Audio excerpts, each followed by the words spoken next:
Hi there, my name is Grace, and welcome to the Post-Zandvoort Power Rankings, where we put each driver in a little list to argue about and throw slurs at each other on Twitter. I don't know. An engineer. Zandvoort went out with a bang, and I mean more than just orange road flares. I mean a big red Ferrari got ass-tapped by a rookie, Sainz had a full-on radio meltdown, Zach Brown cried when his favorite son started smoking, and Alonso went full-on speed racer after a rough start. Let's get into the rankings. Let's go already! Colapinto had his best showing yet. 11th. Still no points for our cousin to the boys in Brazil. He's a rich Italian from Argentina. You know you thought it. I see you for who you are. Considering he did better on his second and fourth races ever last year, he's got until, I would say, the next US Grand Prix to score some points, or he's the least likely to have a seat next year. You're fired. Get your ass out! Even with Daddy Briatore paying €4 million to loan him from Williams and booting Du has-been earlier this season. On Tears of Franco, we've already seen he's no James, closer to Tom, but might be a Dave if he can keep improving. Prove yourself! Lawson had his fans on the edge of their seat this race. Liam showed promise through Q2, but slowed down in the last qualifying session and started 8th.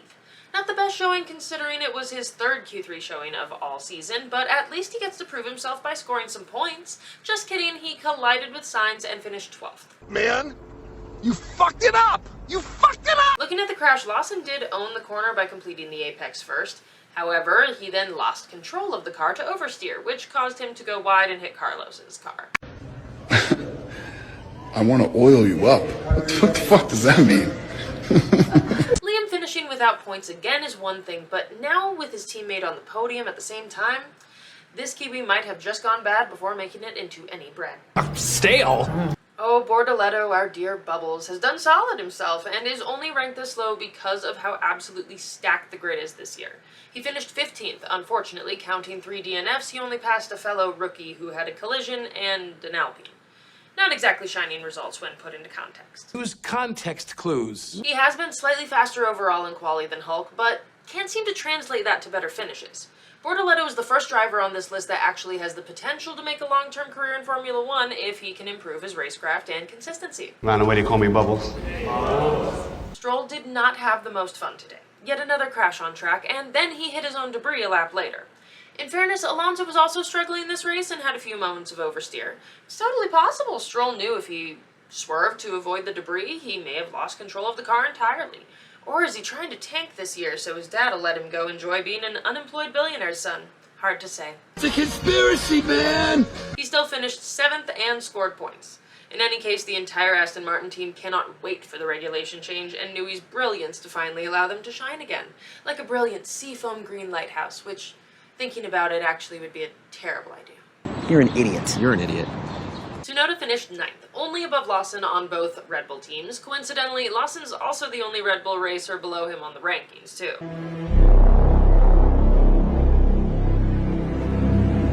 Yes, the car has issues, but the team's constantly working on fixing it, so, you know, they keep their jobs. And Yuki is running out of time to close the gap between him and Verstappen before Dr. Helmet finds his next test subject. Yes, Verstappen is the best driver, but the gap between those two is one of the biggest on the grid, and that never bodes well for the number 2. Plus, Honda's ditching F1 this year like Wonder Bread ditched Ricky Bobby in that 2006 documentary. To be okay, but that Wonder Bread car is toast. Yuki needs to put up some good showings or apply for culinary school after Abu Dhabi. Saudi Arabia.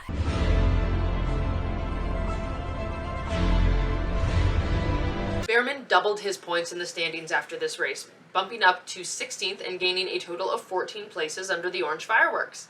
He showed incredible race IQ, tire management, and pure pace like a young Leclerc.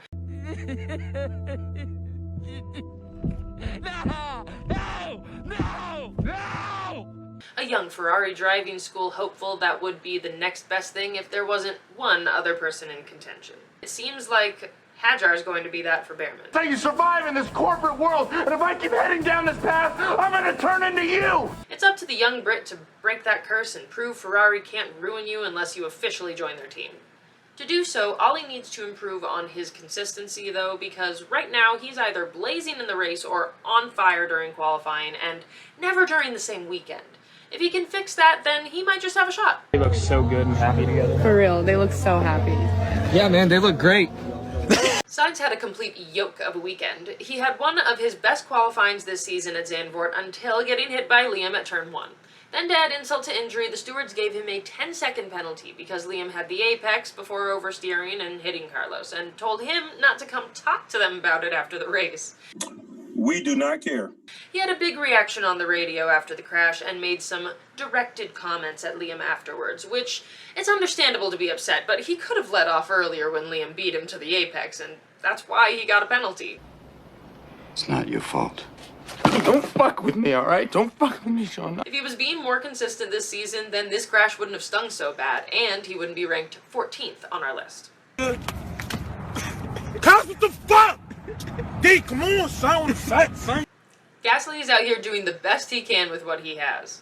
What he has is a felonious team principal, a teammate more focused on matcha tea than matching pace, and a car that requires gambling on strategy to score points. I just lost it all. Oh my... Unfortunately, the gamble didn't work this weekend, as it would have required his tires to survive 50-plus laps while pushing hard. That's more abusive than the one-star retirement homes I plan on sending my mother to save money. Gasly's downtrodden, and for good reason. He either has to stick with the pink dumpster fire until they develop a better car and culture, or try to find a way to make another team want to sign an Alpine driver that isn't a reserve named Piastri. I'm stronger. I'm smarter. I'm better. I am better! Ocon has been having the time of his life. Regardless of how the season's going, he just looks happier now than he ever did at Alpine.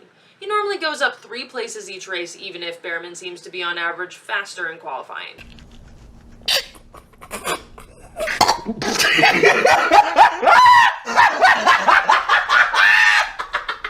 And Haas as a whole organization seems to be rapidly improving.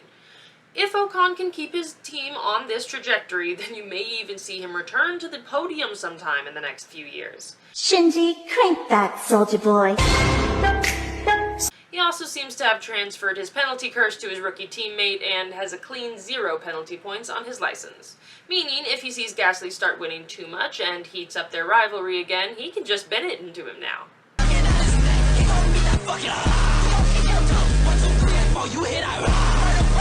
The AK Antonelli has shot yet another driver this weekend, ending Ferrari's chance for a podium. Just like an AK, Kimi is cheap, comparative to Payne Hamilton, reliable, and can really fucking hurt somebody. This is why Mom doesn't fucking love you! He finished 6th on the road, but got 3 penalties this race, adding 2 points to his license and knocking him to 16th. Easy.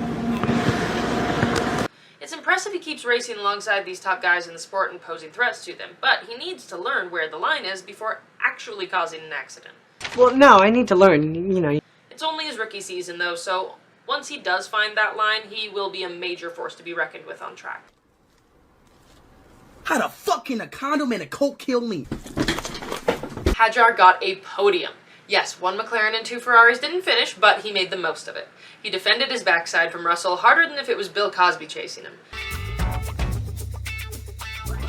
One reporter asked if he ever saw himself as a little kid achieving this. Hadjar says, yes, that is the dream, and we love to see that championship mentality. 'Cause I'm a Jew and I have the mind of a champion. He has the pace, the race IQ, and the consistency of a tenured driver already, and has clearly shown himself as the standout in this rookie class. I'm a rookie. Get ready to hear a lot more from Hadjar in the next few years, unless it turns out that the second Red Bull seat really is cursed and we never hear from him again after being promoted then fired.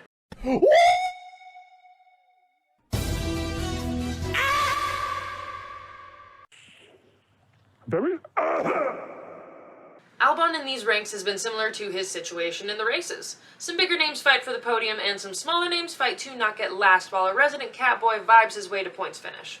He really is just having a good time and enjoying life, while Sainz is in the middle of wringing Lawson's neck and his old team is falling apart internally. Congratulations, but you know they watch that shit.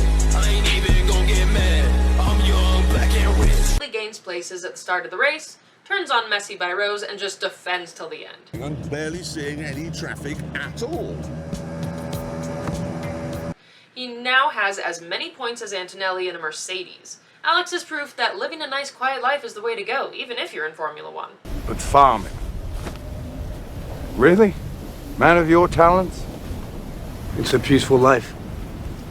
Hamilton had a harsh weekend at Zandvoort. He finally got to another Q3 despite spinning twice in practice. Then during the race he was in 7th trying to gain places till he lost confidence on the bank and hit a wall, ending his race early. Congratulations! Oh my God! While apologizing to the team, he sounded seriously dejected, worse than his recent usual. We better hope Ferrari has some magic to pull for the next regulation changes, or Lewis needs a PA to keep his shoelaces from him till the season ends. Hate my life, but I certainly don't want to die. Better get used to it because you're going to. To top it off, he also didn't slow down enough for double yellows during the race, so he will serve a 5-place grid penalty at Monza. Hooray, Ferrari's home Grand Prix! So much for home field advantage. Hulkenberg was on one of the 3 teams bringing upgrades this weekend. In his case, an updated rear brake duct. If only he would have needed it, considering the kick salves were so bad on this track, all of Hulk's focus was on not spinning out when he had Alonso behind him. Behind you! Look! He defended excellently against the 2-time champion for a quarter of the race until the better machinery finally prevailed. It was like watching a prime 2013 race for those few glorious moments. I miss the good old days. Hulk has shown he has the talent to get podiums, even if it takes ignoring his race engineer. Audi better start handing out some serious money for engineers if they want to hit the ground running with this team next season. Shit, yeah, we got to get paid. Alonso was off to a rough start this chaotic weekend. He dropped below 12th place for a while and had to fight back up to 8th for some measly points.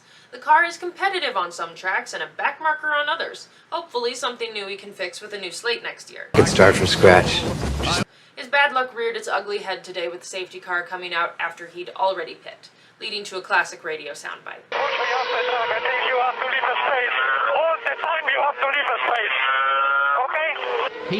He fought hard and considers the day a missed opportunity after being 2nd fastest in FP2.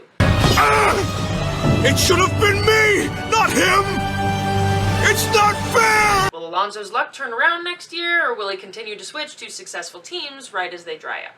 I could have done so much more. Russell may have had the quietest race of anyone this weekend, but you know he's still one of the angriest. He spent the last stint of the race trying his hardest to catch up to and overtake Hadjar. You think I like dragging around after you all day? I fucking hate it. And I hate the way you drive. One reason I think Russell has been able to keep his cool during Mercedes' down years is that he was clearly one of the best drivers on the grid. He even stomps his rookie teammate that is supposed to be the next Verstappen. I run shit here! You just live here! King Kong ain't got shit on me! It's now eating him up that another rookie has not just gotten better pace than he did, but successfully defended him and prevented a podium. We're now going to see Mad Russell this season, and I am all for it, just not the bitching that comes with it. He just cut across me. He just fully turned into me. What the Leclerc, the epitome of your talented friend with a broken home that you know they could do so much with their potential. At least in this race he wasn't begging his team to get their shit together, he just got pushed into a wall by a rookie instead. Oh my god, are you crying? No, it's just raining. I think by this point, no matter who you're cheering for, we all want to see another Leclerc win. His most recent first place was at the United States Grand Prix last year, and even other drivers' fans can see Leclerc is a much higher caliber driver than a one-win-a-season kind of a guy. I know I'm better than this. Monza is coming up next, and the pretty boy has posted about how excited he is for his team's home race. Ferrari doesn't deserve that, though, so I hope Leclerc gets his next win after Monza instead. It is on. It is on, like the former Soviet Republic of Azerbaijan. Norris takes the cake for most disappointing weekend. He has been nipping at his teammates' heels for 10 races, but couldn't overcome the gap. He was having a solid race, positioned 2nd behind Oscar until his engine started smoking more than Flavio Briatore's mother did while pregnant. And smack your mom for smoking crack while she's pregnant. You could see the disappointment on Zach Brown's face, even though he tried to smile for the camera multiple times. Arrivederci. Lando's been the backbone of his team for years, and Zach's pet project, so it's understandable to be sad that he isn't the clear and established number 1. But he's still a top talent driver with a good future ahead of him. He's fine. He's gonna be fine. Piastri has probably solidified the Drivers' Championship with his most recent P1 at Zandvoort. At Saudi Arabia, Oscar took the lead by 10 points, and the most Lando has closed the gap was when he was 3 points behind Oscar after Monaco. Has it been that long? Before the gap increased again. Yes, Lando has been close, but he hasn't passed Oscar in 10 races now, and Oscar's only shown that pace and consistency are his two biggest strengths.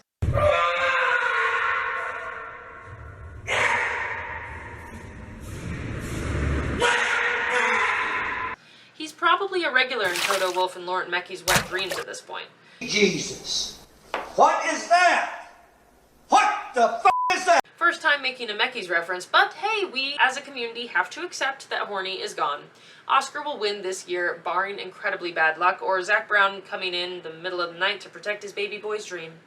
My baby boy! Verstappen, the Wunderkind, the legend, the sim racer. Of course Verstappen's the best driver on the grid. He single-handedly created a cursed mystique around being his partner. He thought he was cursed. Zandvoort is Verstappen's home race, and you know the crowd wanted nothing more than Max to send off Zandvoort with a bang. Hence the orange fireworks surprise post-race. Meant for you, that was actually meant for you. He started the weekend off with serious grip issues, so being second was a welcome finish to his team. Verstappen may not have a contender car now, but you never know what the future will bring. So thank you for watching. Please like, subscribe, and hype this video, and I will see you all next week.